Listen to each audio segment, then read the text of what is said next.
Hello guys, Assalamu alaikum. This is Mahid Munna. Today we will discuss about a problem. Uh, After completing my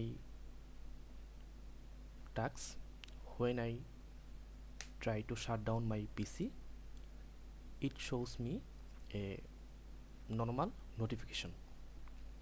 So, what's the notification? Let's check it. Uh,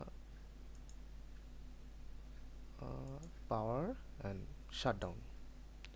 See, it shows me someone else is still using this PC. If you shut down now, they could lose unsafe work.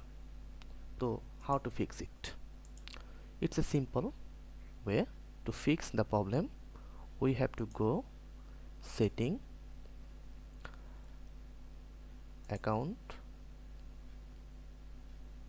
sign in option, and simply drop down. See, just turn off this option. After complete this, restart your PC and the problem will be fixed. Thank you so much.